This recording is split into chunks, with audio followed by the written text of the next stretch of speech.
எல்லாருக்குமே ஒரு பெரிய இது ட்ரூத் ஆஃப் டெவில் தான். நான் உங்கள் தேவி. ஸோ இன்றைக்கி நம்ம என்ன சம்பவம் பார்க்க போகிறோம் அப்படின்னா, ஒரு உண்மையான ஒரு கதை தான் பார்க்க போகிறோம். புதுக்கோட்டை பக்கத்தில் நடந்த ஒரு கதை தான். ஸோ இது வரைக்கும் சேனலை சப்ஸ்கிரைப் பண்ணாதவங்க சப்ஸ்கிரைப் பண்ணிக்கோங்க, மறக்காமல் பெல் ஐக்கானை கிளிக் பண்ணிக்கோங்க. வீடியோ பிடிச்சா லைக் பண்ணுங்கன்னு வாங்க இப்போ வீடியோக்குள்ளே போகலாம். ஸோ இந்த சம்பவம் எங்கே நடந்துச்சு அப்படின்னு பார்த்தீங்கன்னா, நான் ஏற்கனவே சொன்ன மாதிரி புதுக்கோட்டையில் நடந்த சம்பவம் தான் இது. இது யாருக்கு நடந்தது அப்படின்னா, ஒரு அம்மாவுக்கு ஒரு பையனுக்கும் நடந்த சம்பவம் தான் இது. அம்மா பேர் என்ன அப்படின்னா பத்மா. புதுக்கோட்டையில் இருக்கக்கூடிய ஒரு கிராமத்தில் தான் இது பத்மா, அப்புறம் அவங்க ஹஸ்பண்ட் அண்ட் அவங்க பையன் 3 பேருமே இருந்துட்டு வந்திருக்காங்க. அவங்க ஹஸ்பண்டுக்கு என்ன ஒர்க் அப்படின்னா, அவங்க இந்த வெளியே டிரைவர் மாதிரி.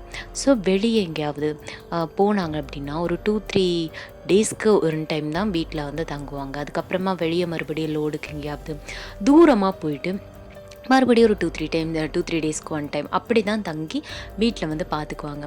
அந்த நேரத்தில் அந்த கிராமத்தில் இருக்கிற இடத்துல அவங்க மனைவியான பத்மாவும், அது மட்டும் இல்லாமல் அவங்களோட சின்ன பையன் பேர் கார்த்திக். ஸோ அந்த பத்மாவும் கார்த்திக்கும் தான் தனியாக இருந்துட்டு வந்தாங்க. இந்த சம்பவம் நடந்தது எப்போ அப்படின்னு பார்த்தீங்கன்னா, ஒரு 2010 நடந்தது. என்ன ஆச்சு அப்படின்னா, 2010 அந்த கார்த்திக் அப்படின்ற அந்த சின்ன பையனுக்கு ஒரு 10 வயசு போல் இருக்கும். அந்த பையன் நார்மலாக ஸ்கூலுக்கு போயிட்டு வர பையன். அந்த நேரத்தில் என்ன இருக்குது அப்படின்னா, இந்த பத்மா அப்படின்ற இந்த பெண் அந்த டைமில் கிராமத்தில் எல்லாமே இப்போ கூட நிறைய பேர் இந்த விறகெல்லாம் எடுத்து தானே விறகு அடுப்பு வச்சு சமைப்பாங்க. ஸோ அதே மாதிரி அந்த விறகுகள்லாம் பிறக்கிறதுக்காக, அதாவது அந்த சுள்ளி பிறக்கிறதுன்னு சொல்லுவாங்க, சுள்ளி பொறுக்கி அது அடுப்பில் வைக்கிறதுக்காக. ஸோ அந்த மாதிரி விறகெல்லாம் எடுக்கிறதுக்காக காட்டுக்கு போவாங்க. எப்போவுமே அந்த பத்மா அவங்களோட ஒரு 4-5 தோழிகள் அந்த மாதிரி கூட்டாக சேர்ந்து தான் அந்த விறகு பிறக்கிற இடத்துக்கு போயிட்டு, அது ஒரு தனி காடு. அந்த காடு எந்த மாதிரி அப்படின்னா, இப்போ அவங்க ஊர்லேருந்து கொஞ்சம் அவுட் சைடில் இருக்க மாதிரி இருக்கும் அந்த காடு பார்க்குறதுக்கு. ஸோ அந்த கிராமத்து சைட்லலாம் இல்லாமல் கொஞ்சம் தூரம் தள்ளி அவுட் சைடில் தான் அந்த காட்டுக்கு நம்ம போகிற மாதிரி இருக்கும். அப்படி அவங்க அந்த காட்டுக்கு போகிறதுக்காக எப்போவுமே அவங்க தோழிகளோட ஒரு மதியான நேரத்தில் ஒரு ஈவினிங் ஒரு 3 o'clock அந்த டைமில் தான் எப்போவுமே போயிட்டு வரதை வழக்கமாகவே வச்சுருந்துருக்குறாங்க. இந்த டைம் என்ன ஆயிடுச்சு, அவங்க ஒரு 2 நாள் அவங்களுக்கு உடம்பு சரியில்லை. ஸோ அந்த டைம் கார்த்திகை மாதம் அந்த டைம்ன்றதுனால நல்லா மழை.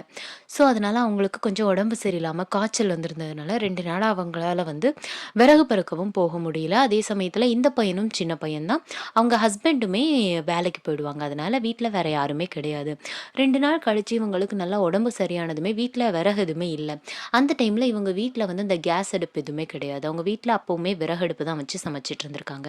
அதனால் அப்போ கண்டிப்பாக எது பண்ணணுன்னாலுமே விறகு அடுப்பு கண்டிப்பாக வேணும், விறகும் கண்டிப்பாக வேணும் அப்படின்றதுனால அவங்க அந்த நேரத்தில் விறகு எடுக்க போகணும்னு யோசிச்சிருக்காங்க. அது என்ன நேரம் அப்படின்னு பார்த்தீங்கன்னா, மாலை ஒரு 6 மணி இருக்கும். அதாவது சாயங்காலம் அந்த கருக்கல்னு சொல்லுவாங்க தெரியுமா, சாயங்காலத்துக்கும் நைட்டுக்கும் இடைப்பட்ட நேரம், அந்த நேரம் தான். அந்த நேரத்தில் அவங்க விறகு பிறக்க போகலாம் அப்படின்னு யோசிச்சிருக்காங்க. அந்த நேரத்தில் மேக்சிமம் யாருமே விறகு பிறக்கிறதுக்கு அதுக்கு இதுக்குன்னு வெளியே போக மாட்டாங்க. ஏன் அப்படின்னா, அதுவும் கிராமத்து சைடில் சொல்லவே வேணாம், கண்டிப்பாக வெளியே போகவே மாட்டாங்க. ஏன் அப்படின்னா, அந்த நேரத்தில் ஏதாவது அவங்களுக்கு கொஞ்சம் ஏதாவது பிரச்சனை ஆகிடும், அந்த மாதிரி இல்லை பேய் கோளாறு ஏதாவது வந்துடும்.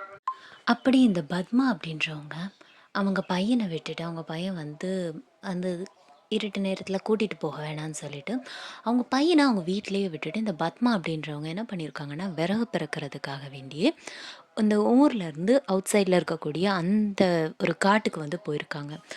அதாவது அந்த கிராமத்துலலாம் நம்ம சொல்லுவோம்ல, ஸோ அந்த மாதிரி தான். அந்த சைடில் பெருசாக வீடு எதுவுமே கிடையாது. ஸோ அந்த மாதிரி இருக்கக்கூடிய சைடில் தான் அங்கே அவங்க அவங்க போயிருக்காங்க. போயிட்டு ஒரு 1 hour ஆர் 2 hours வரைக்கும் வெயிட் பண்ணி பார்த்துருக்கான் அந்த சின்ன பையன் கார்த்திக். பட் அந்த 2 hours ஆகியுமே அவங்க அம்மா வீட்டுக்கு வரவே இல்லை. எப்போவுமே இந்த மாதிரி ஏதாவது விறகு பிறக்கிறதுக்காக இந்த அன்டைமில் அவங்க மேக்ஸிமம் போக மாட்டாங்க. மேபி அப்படி போனால் கூட 1/2 hourக்குள்ளே திரும்பி வந்துடுவாங்க. அப்படின்ற பட்சத்தில் கிட்டத்தட்ட 1 hour 2 hours ஆகி இன்னும் வரலையே அப்படின்னு சொல்லிட்டு அந்த கார்த்திக் அப்படின்ற அந்த பையனுக்கு ரொம்பவே பயம் வர ஆரம்பிச்சிருச்சு. இதில் என்ன விஷயம் அப்படின்னா, அந்த நேரத்தில் அவங்க அப்பா கூட வீட்டில் இல்லை.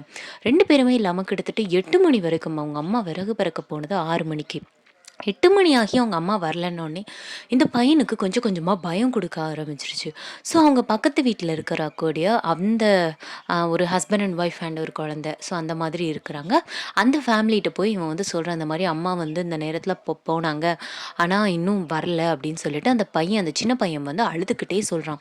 அழுதுகிட்டே சொல்லவும் தான் எல்லாருக்குமே தெரியுது, இந்த மாதிரி இவங்க வந்து இந்த நேரத்தில விறகு பெருக்கறதுக்கு போயிருக்காங்கன்ட்டு. எல்லாருமே திட்ட ஆரம்பிச்சுட்டாங்க. "இந்த நேரத்துக்கு எதுக்கு அவ அந்த மாரி போனா? கேட்டிருந்தா நாங்களாவது கொஞ்சம் விறகு தந்திருப்போம்ல. இந்த நேரத்தில இப்படியா போயிட்டு இவ்வளோ நேரம் ஆகியும் வராம இருக்கிறது." அப்படின்னு சொல்லிட்டு எல்லாருமே பயந்து போயிட்டு என்ன பண்ணிட்டாங்கன்னா, எல்லாருமே போய் பார்க்கறதுக்காக போயிருக்காங்க. அப்படி ஒரு அந்த குடும்பத்தில அந்த பக்கத்தில இருக்கக்கூடிய ஒரு 2, 3 ஆண்கள் எல்லாருமே சேர்ந்து பார்க்கறதுக்காக போயிருக்காங்க. இந்த சின்ன பையன பக்கத்து வீட்ல இருக்கக்கூடிய அந்த ஒய்ஃப் அவங்க வந்து அந்த லேடி வந்து இந்த பையன வந்து அவங்க வீட்ல வச்சிருக்காங்க. சரி தனியா இருந்தா பயந்துருவான் அப்படின்னு சொல்லிட்டு. ஏன்னா அவங்க அப்பாவும் எப்போ வருவாங்கன்னு சொல்ல முடியாதுல்ல. அதனால இந்த பையன அவங்க வீட்ல வச்சிருந்திருக்காங்க. அப்படி ஒரு 2, 3 ஆண்கள் எல்லாருமே போய் அந்த காட்ல போய் தேடி பார்த்துட்டு இருக்கும்போது, அந்த காட்ல ஒரு குறிப்பிட்ட இடத்துல இந்த பத்மா அப்படின்றவங்க மயக்கம் போட்டு அன்கான்ஷியஸா விழுந்து கிடந்திருக்கிறாங்க. இத பார்த்த உடனே எல்லாருமே அங்க போய் பதட்டமாயி அவங்கள எழுப்பியிருக்காங்க. அவங்க வந்து எழும்பவே இல்ல. ஸோ அவங்கள வந்து 2 பேர் பிடிச்சு தூக்கிட்டு இங்க ஊருக்குள்ள வந்துட்டாங்க. என்னவோ ஏதோன்னு பயந்துக்கிட்டே தூக்கிட்டு இங்க வந்துட்டாங்க. வந்து இந்த தண்ணியெல்லாம் தெளிச்சு எல்லாம் பண்ணி பார்க்கவுமே, அவங்க வந்து அதுக்கப்புறம் தான் கொஞ்சம் கொஞ்சமா எந்திரிச்சிருக்கிறாங்க. கொஞ்சம் கொஞ்சமா கண்ணையும் திறந்திருக்காங்க.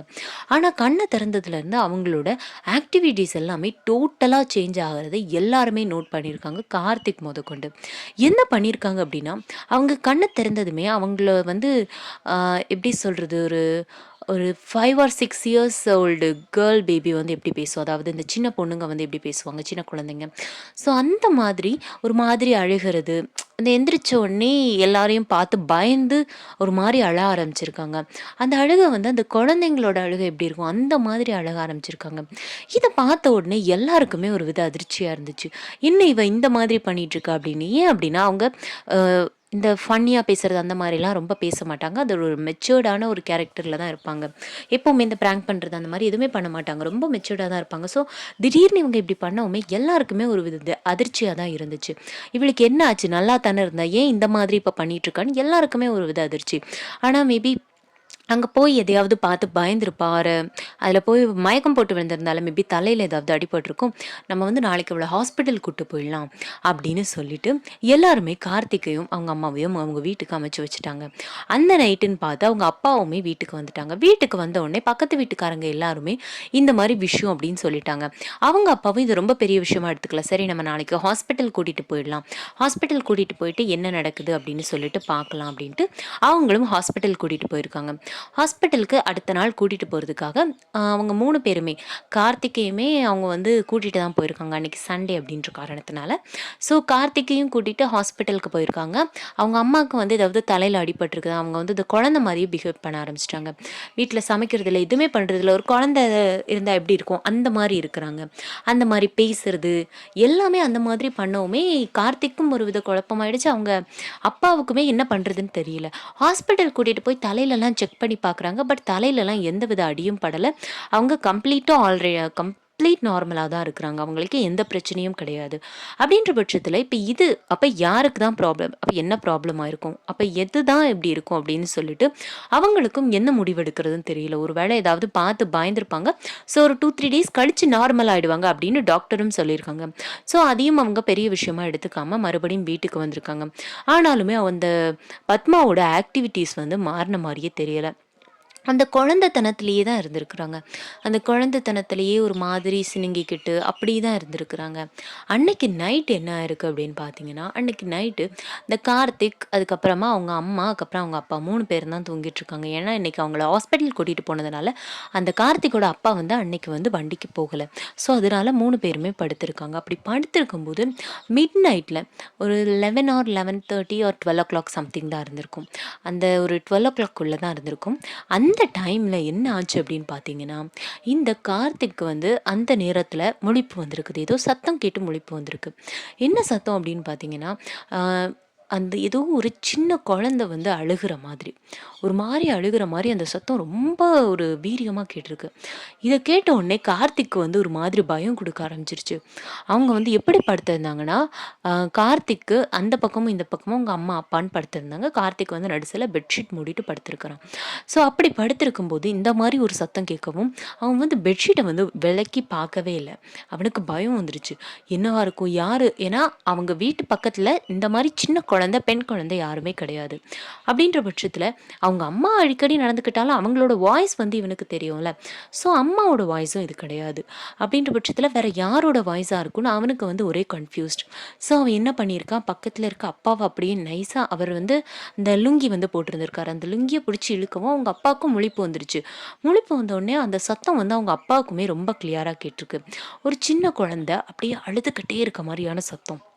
அந்த சத்தத்த கேட்டு அவங்க அப்பாவும் முழிச்சுறாரு. முழிச்சுட்டு எந்திரிச்சு பார்க்கும்போது, அவங்க வந்து பார்க்குறது யார் அப்டின்னா பத்மாவ தான். ஏன்னா இந்த சத்தத்த குடுத்ததே பத்மா தான். பத்மா தான் அந்த மாரி அந்த சின்ன குழந்தையோட குரல்ல வந்து அழுதுகிட்டே இருந்திருக்காங்க. இத பார்க்கும்போது பத்மாவோட ஹஸ்பண்டுக்கும் சரி, அதுக்கப்புறம் கார்த்தியுமே போர்வைய விலக்கிட்டு பார்த்துட்டான். அவங்க அப்பா வந்து எந்திரிச்சதுனால. கார்த்திக்குமே சரி ஒண்ணுமே புரியல. அவங்க வந்து ஒரு வேள மனநிலை பாதிக்கப்பட்டதாவே இருந்திருந்தா கூட, எப்படி அந்த சின்ன குழந்தையோட வாய்ஸ்ல இவங்க பேச முடியும் அப்படின்றது இவங்களுக்கு ஒரே குழப்பமாவே இருந்திருக்கு. ஸோ அடுத்த நாள் கண்டிப்பா கோயிலுக்கு போயிடலாம் அப்படின்னு அவங்க அப்பா வந்து மனசுக்குள்ள யோசிச்சுட்டு இருந்திருக்கிறாரு. அடுத்த நாள் என்ன ஆயிருக்குது, சரி கோயிலுக்கா போய் பார்த்துட்டு வந்துடலான்னு அவங்க ஊர்லயே இருக்கக்கூடிய ஒரு கோவிலுக்கு போயிருக்காங்க. கோவிலுக்கு போய் இந்த தண்ணிலாம் எரிவாங்கல்ல, ஸோ அந்த மாதிரி தண்ணியெல்லாம் எரிய வச்சு எல்லாம் பண்ணிட்டு அதுக்கப்புறமா திரும்பவுமே கூட்டிட்டு வந்திருக்காங்க. இனிமே எந்த பிரச்சனையுமே இருக்காது அப்படின்னு. ஆனா அதுதான் இல்ல. அன்னைக்கு நைட்டு 2, 3 பேருமே படுத்திருக்கிறாங்க. அதாவது அவரு வந்து 2 நாளா வேலைக்கும் போகல. அவங்க 3 பேருமே படுத்திருக்கிறாங்க ஒண்ணா. அப்படி படுத்திருந்த சமயத்துல, அதே குழந்தையோட சத்தம் ஒரு மாதிரி கோவத்துல கத்துற மாதிரியும், ஒரு மாரி அழுதுகிட்டே இருக்க மாரியும், திரும்ப சத்தம் அதே நேரம் ஒரு 12 மணில கேட்டிருக்கு. இப்படி கேட்டதுமே கார்த்திக்கும் அவங்க அப்பாவுக்கும் ஒரு மாதிரி பயம் குடுக்க ஆரம்பிச்சிருச்சு. அந்த ஒரு சத்தத்துல வந்து நேத்து இருந்த சத்தத்த விட இன்னைக்கு கொஞ்சம் வீரியம் அதிகமாவும், கோவம் அதிகமாவும் இருந்திருக்கு. ஒரு மாதிரி கோவத்துல அந்த குழந்தை அழுகுற மாரி சத்தம் கேட்டவும் இவங்களுக்கு பயம் தாங்க முடியல. உடனே அந்த பத்மா அவங்களோட ஹஸ்பண்ட் வந்து என்ன பண்ணிட்டாங்கன்னா, எந்திரிச்சு பார்க்கும்போது பத்மா தான் அப்படி அழுதுகிட்டு இருக்கிறத அவர் நோட் பண்றாரு. ஸோ என்ன பண்ணிட்டாங்க, பூஜை ரூம்ல இருந்து அவங்களோட குலதெய்வத்தோட திருநீரை எடுத்து அவங்க வந்து அவங்களோட பத்மாவோட நெத்தியில வந்து பூசி விடுறாங்க. இவங்களோட குலதெய்வம் யாருன்னு பார்த்தீங்கன்னா, சுடலை மாடசுவாமி. ஸோ அப்படி இருக்க, அங்க வந்து அந்த மாரி திருநீர் எடுத்து பூசி விடுறாங்க. அப்படி பூசி விட்டதுக்கு அப்புறமா தான் அவங்க அமைதியா படுத்துட்டாங்க. எதுவுமே தெரியாத மாரி அப்படியே படுத்து தூங்கிட்டாங்க. இவருக்கும் என்ன பண்றதுன்னு தெரியல. இவங்கள என்ன பண்றது? இப்படி பண்ணிட்டு இருக்காங்களே! நம்மளால வேலைக்கும் போக முடியல. குழந்தையும் வச்சுட்டு என்ன பண்ண முடியும்? அப்படின்னு அவங்களுக்கு ஒரே பயமா இருந்திருக்கு. ஏன்னா, அவங்க வேலைக்கு போனா தான் இவங்க வீட்ல வந்து கரெக்ட்டா இருக்கும். ஏன்னா, அவங்க வந்து ஒரு மிடில் கிளாஸ் அந்த மாதிரி தான். ஸோ நம்ம வந்து டெய்லி வேலைக்கு போனா தான் நமக்கு சாப்பாடுன்ற மாதிரி. அது குழந்தையும் 10 வயசு குழந்தை ஸ்கூலுக்கு போயிட்டு வந்துட்டுருக்கு.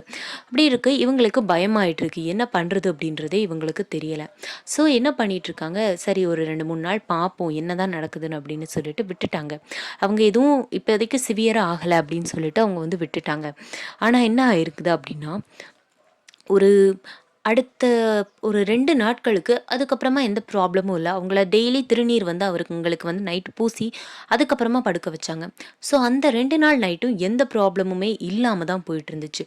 ஆனா அதுக்கப்புறமா என்ன ஆச்சு அப்டின்னா, அதுக்கப்புறமா தான் ஒரு பிரச்சனையே உருவாக ஆரம்பிச்சுச்சு.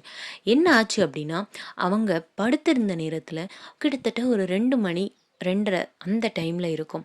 அந்த டைம்ல யாரோ ஒருத்தர் வந்து இந்த வீட்டுக்குள்ளேயே ஓடுற மாரியான கொலுசு சத்தம் வந்து தெளிவா கேட்டிருக்கு. யாருக்கு கேட்டிருக்கு அப்டின்னா, முதல்ல கேட்டது பத்மாவோட கணவருக்கு தான். பத்மாவோட கணவருக்கு கேட்ட உடனே அவர் வந்து பார்த்துருக்காரு. என்னடா இது இந்த மாதிரி திடீர்னு கொலுசு சத்தம் இப்படி கேட்குது. வீட்டுக்குள்ள யார் ஓடுற மாரி. இந்த சின்ன குழந்தைங்கலாம் ஓடும்போது இந்த ஒரு மாதிரி ஒரு நமக்கே ஒரு வித்தியாசம் தெரியும் தெரியுமா? பெரியவங்க இருக்கும்போதும், சின்ன குழந்தைங்க ஓடும்போதும், அந்த மாதிரி சின்ன குழந்தை ஓடுற மாரி சத்தம் கேட்ட உடனே, இவங்களுக்கு என்ன நம்ம வீட்ல திடீர்னு இப்படி சத்தம் கேட்குது அப்படின்னு சொல்லி பார்த்துருக்காங்க. அப்படி சொல்லி அவங்க முழிச்சு பார்க்கும்போது, அவங்க கண் எதிர்க்கவே அவங்க பார்த்துட்டு இருந்த அந்த இடத்துலயே ஒரு குழந்தையோட ஒரு ஆன்மான்னு சொல்லலாம். ஸோ அந்த மாதிரி ஒரு சின்ன குழந்தை அங்கே சுற்றி சுற்றி ஓடுறத இவங்க பார்த்துட்டே இருந்திருக்கிறாங்க. இவங்க கண் எதிர்க்க அப்படியே தெரியுது. இந்த மாதிரி ஒரு குழந்தை வந்து ஓடுறது. இவங்களுக்கு என்ன பண்ணுறதுனே தெரியல. இவங்களுக்கு என்ன சொல்கிறது அப்படின்னே தெரியல. அப்படி ஒரு பயத்தில் உறைஞ்சி போய் இருக்கிறாங்க. அவங்க மனைவி பக்கத்தில் படுத்திருக்காங்க. அவங்க பையன் பக்கத்தில் படுத்திருக்காங்க. ஆனால் இவங்க கண்ணுக்கு அப்படி தெளிவாக தெரியவும் இவங்களுக்கு என்ன பண்ணுறதுனே சுத்தமாக தெரியாமல் ரொம்பவும் பயந்துட்டாங்க. பயந்து இதுக்கு மேலே இதை வந்து விடக்கூடாது அப்படின்னு முடிவு பண்ணி இவங்க வந்து என்ன பண்ணியிருக்காங்கன்னா, ஒரு சாமியார், அதாவது இந்த பேயெல்லாம் விரட்டுவாங்கள்ல, ஸோ அந்த மாதிரி ஒருத்தங்களை வந்து போய் பார்த்துருக்காங்க. அப்படி அவங்கள பார்க்கவும் அவங்கள்ட்ட வந்து இவங்கள வந்து கூட்டிகிட்டு போகிறாங்க. இவங்க ரொம்ப முரண்டு பிடிச்சிருக்காங்க, நான் வரமாட்டேன் வரமாட்டேன்னு. அவங்களுக்கு பிடிச்ச அப்படியே அந்த அந்த முரண்டு பிடிக்கிறது கூட எந்த மாதிரினா, ஒரு குழந்தை அடம் பிடிக்கும்ல, அதே மாதிரி தான். அந்த வரமாட்டேன் அந்த மாதிரி ஒரு குழந்தை அடம் பிடிக்கிற மாதிரியே தான் வந்திருக்காங்க. அப்படி அவங்கள பிடிச்சி இழுத்துட்டு போய் அந்த சாமியார்கிட்ட விடவுமே அவங்க வந்து பார்த்த உடனே கண்டுபிடிச்சிட்டாங்க, இது ஏதோ பிரச்சனையாக இருக்குது, இவங்க உடம்புல வேற ஏதோ ஒரு ஆன்மா புகுந்திருக்கு அப்படின்னு சொல்லிட்டு. அதுக்கப்புறமா அந்த சாமியார் என்ன சொல்லியிருக்காங்க அப்படின்னா, இதை வந்து இங்கே வச்சு தீர்க்க முடியாது, உங்கள் வீட்டுக்கு வந்தால் தான் சரி வரும். உங்கள் வீட்டில் 12 மணிக்கு பூஜை பண்ணாதான் இந்த ஆன்மாவை வந்து உங்கள் மனைவிட்டிருந்து விளக்க முடியும் அப்படின்னு சொல்லியிருக்கிறாங்க. அதுக்கப்புறமா மறுபடி அடுத்த நாள் மிட் நைட்டில் அந்த சாமியார் வந்து உங்கள் வீட்டுக்கும் வந்திருக்காரு. வந்து சில பல பூஜைகள்லாம் பண்ணி அந்த பூஜைக்கு நடுவில் இந்த பெண்மணியை வந்து உட்கார வச்சுருக்காங்க, அதாவது பத்மாவை உட்கார வச்சு அவங்க வந்து உட்கார்ந்து இருந்துக்கிட்டு அவங்களுக்கு வந்து ஒரு மாதிரி அந்த குழந்தை பண்ணுற மாதிரியே அடம் பிடிச்சிட்டு எப்படியா அந்த இடத்த விட்டு போயிடணுன்ற மாதிரி அந்த அளவுக்கு அந்த குழந்தை வந்து ஆர்ப்பாட்டம் பண்ணிட்டு இருக்க மாதிரி அந்த பத்மா வந்து அந்த பத்மாவோட உடம்புலேருந்து அந்த குழந்தையோட ஆன்மா வந்து பண்ணுது. அவ்வளோ தூரத்துக்கு அந்த குழந்தைய வந்து அந்த பத்மாவோட உடம்பு வந்து அந்தளவுக்கு பாடாப்படுத்துது. ஒரு மாதிரி அங்கே நெளியுது இங்கே நெளியுது. இதெல்லாம் பார்த்த உடனே அந்த கார்த்திக் அப்படின்ற அந்த பையனுக்கு கொலையே நடுங்கி போச்சு, தான் அம்மா வந்து இந்த மாதிரி பண்ணுறத பார்த்த உடனே. அதுக்கப்புறமா இந்த இந்த சாமியார் என்ன பண்ணியிருக்காரு அப்படின்னா, இந்த எலுமிச்சை பழம் அதை வந்து 2ஆக வெட்டி அதில் வந்து அதுக்கப்புறமா என்னெல்லாமோ பண்ணி அதுக்கப்புறமா அந்த இதுக்கிட்ட இருந்து சத்தியம் வந்து கேட்டிருக்காரு. அந்த குழந்தை அந்த ஆன்மாட்டிருந்து எப்படி நீ இதுக்கு மேலே இங்கே வரமாட்டேன்னு சொல்லு அப்படின்னு சொல்லி சத்தியம் கேட்டு அதுக்கப்புறமா அது சத்தியம் பண்ணதுக்கப்புறமா அதை வந்து விலக்கி விட்டு எல்லாமே பண்ணி அதுக்கப்புறமா அதை மொத்தமாக விலக்கி விட்டுருக்காங்க. ஆனால் அது எந்த ஆன்மா, எந்த குழந்தை, யார் என்னன்னு இப்போ வரைக்கும் தெரியலை. மேபி அவங்க அந்த விறகு பிறக்க போன இடத்துல மயங்கி விழுந்திருந்தாங்கல்ல, ஸோ அந்த இடத்துல இருந்து அவங்கள பின்தொடர்ந்து வந்திருக்குமா என்னன்னு தெரியல. மேபி அப்பத்துலேருந்து தான் வந்திருக்குன்னு இவங்களும் யூகிக்கிறாங்க. ஸோ அப்படி இருக்க 2 நாளில் அதுக்கப்புறமா இதெல்லாம் முடிஞ்சதுக்கப்புறம் 2 நாளில் அவங்க அம்மாவுமே முழுசாக சரியாயிட்டாங்க. அதுக்கப்புறமா அந்த பிஹேவியர்ஸ் எதுவுமே கிடையாது. ஆனாலுமே அந்த தன்னோட 10 வயசில் நடந்த விஷயம் வந்து இப்போ வரைக்கும் தன்னால் மறக்க முடியலை அப்படின்றத கார்த்திக் வந்து நம்மக்கிட்ட வந்து சொல்லியிருக்கிறாங்க. ஸோ இது பற்றின உங்கள் கருத்து என்ன அப்படின்றத கீழே கமெண்ட்டில் சொல்லுங்கள். அண்ட் வீடியோ பிடிச்சிருந்தா லைக் பண்ணுங்கள். அண்ட் உங்களுக்கும் இது மாதிரி ஏதாவது திகில் சம்பவங்கள் கதைகள் ஏதாவது நடந்துருந்துச்சு அப்படின்னா என்னோட